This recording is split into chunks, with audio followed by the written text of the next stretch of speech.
Pertama kali saya melihat game Winning Eleven 4 tuh saya mentertawakannya dan meremehkannya karena grafisnya terlihat kaku, audionya terdengar garing, sehingga atmosfernya tidak sehidup seperti di game FIFA 99. Oke, mari kita mulai ngomongin ulasan kilas balik game Winning Eleven 4. Sebelum mengenal game Winning Eleven 4, saya ini adalah penggemar berat dari game sepak bola dari EA, yaitu seri FIFA. Saya main game FIFA itu dari seri 94 waktu masih berjudul International Soccer di rental Sega Mega Drive waktu itu. Bagi saya kala itu, nggak ada game sepak bola yang lebih realistis dari seri FIFA dan International Superstar Soccer. Ya, International Superstar Soccer itu game yang bagus di Super Nintendo dulu, dan saya belum tahu kalau itu adalah pendahulu dari seri Winning Eleven. Maka saat PlayStation mulai mengambil alih kuasa di dunia rental game, maka game FIFA 97, 98, dan 99 adalah game sepak bola yang paling sering saya dan juga para anak rental lain mainkan pada waktu itu. Dapat dikatakan 98% gamer rentalan waktu itu kalau main game bola ya pasti mainnya seri FIFA. Hingga kemudian muncullah game Winning Eleven 4. Awalnya juga jarang ada yang minat untuk main Winning Eleven 4. Isinya cuma timnas mulu. Kebanyakan orang yang main game bola itu sukanya main game antar klub, bukan antar negara. Ya, memang ada mode Master League, tapi kan kita nggak bisa memilih tim klubnya itu secara langsung. Terus kemudian mengingat waktu itu harga memory card masih nihil, maka anak-anak rental terbiasa main apa yang sudah tersedia di gamenya di awal. Hingga waktu itu saya baca di sebuah majalah ada artikel tentang tips dan trik bermain game Winning Eleven 4. Hot game kalau nggak salah majalahnya waktu itu.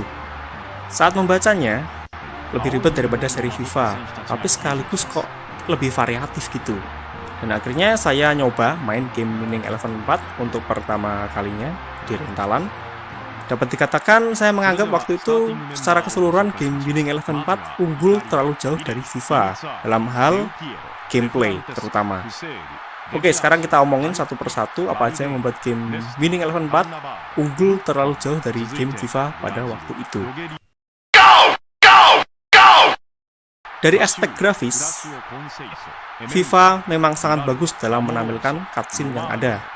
Ekspresi dan gestur dalam tiap cutscene-nya itu entah selebrasi gol, protes pelanggaran terlihat sangat hidup untuk standar game waktu itu.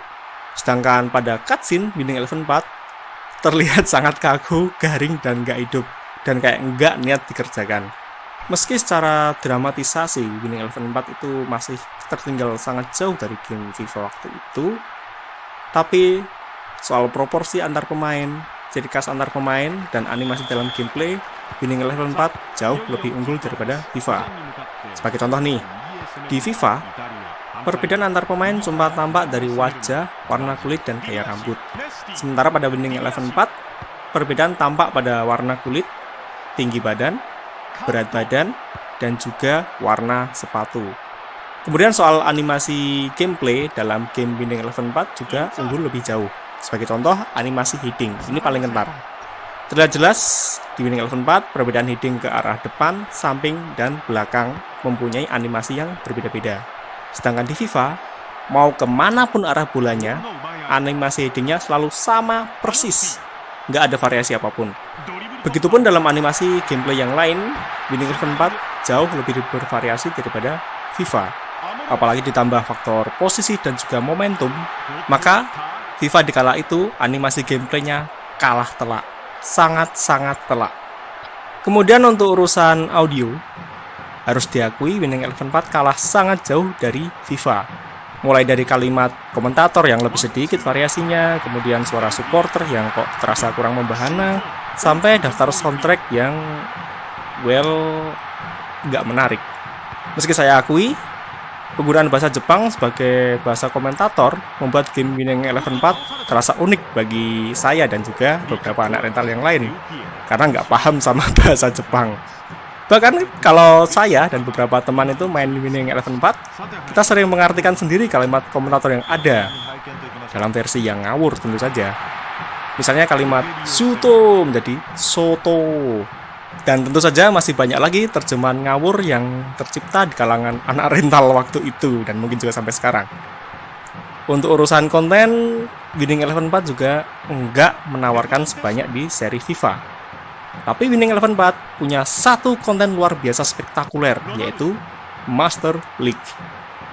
Berbeda dengan Winning Eleven 3 yang cuma berisi timnas antar negara, maka pada Winning Eleven 4 selain timnas antar negara juga punya 16 tim dalam bentuk klub-klub top Eropa. Klub-klub ini nggak bisa dipilih secara langsung dan hanya bisa dimainkan jika kita mempunyai save game Master League. Itu pun terbatas, satu save game cuma bisa menampung satu klub saja. Dan hal ini yang menjadi salah satu alasan kita sering menemui anak rental PlayStation kala itu datang sambil menenteng memory card kesayangan mereka. Saya masih ingat, saya dulu nabung hampir 3 bulan untuk membeli sebuah memory card seharga Rp25.000. Ya, itu jumlah yang sangat besar bagi anak SD kala itu. Faktor yang paling menarik dari Master League sebenarnya bukan tentang pertandingan antar pemain menggunakan tim mereka dari Master League, tapi pada proses membangun tim Master League-nya itu sendiri. Dalam bermain Master League, kita akan mulai dengan sebuah tim berisi para pemain dengan skill pas-pasan. Ya, katakan saja jelek. Dari setiap kemenangan, kita akan mendapatkan poin yang nantinya bisa kita gunakan untuk membeli pemain-pemain baru. Intermezzo dikit. Untuk sejarah Master League bisa kamu cek di sini. Tautannya ada di deskripsi video. Bagi kebanyakan pemain Master League di Winning Eleven 4, Haruna Babangida adalah pembelian wajib pertama kali karena sangat murah dan larinya luar biasa kencang. Kemudian di luar konten Master League, Winning Eleven 4 menyediakan ya konten standar lah seperti exhibition match, cup, dan liga antar negara. Sedangkan untuk faktor gameplay, ini adalah hal yang paling luar biasa dari Winning Eleven 4 pada waktu itu. Lebih detail dan bervariasi.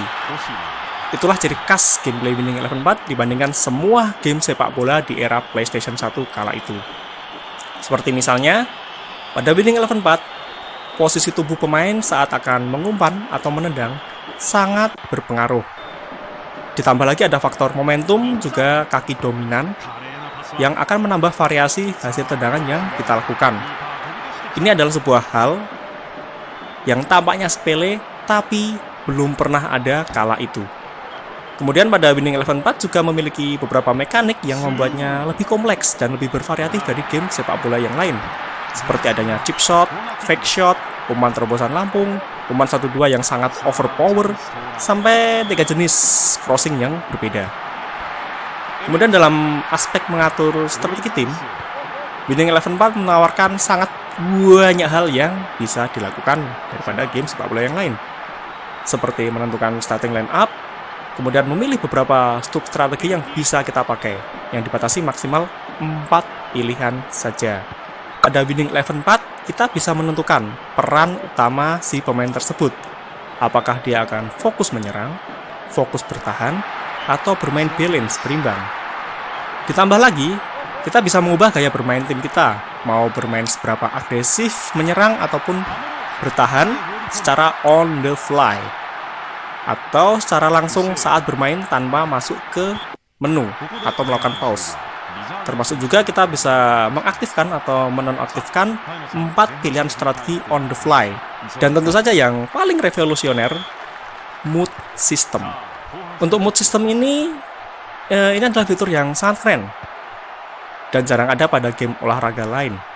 Dengan mood system ini, yang diindikatorkan dengan arah panah, setiap pemain akan punya buff dan nerf skill berbeda setiap pertandingan secara acak.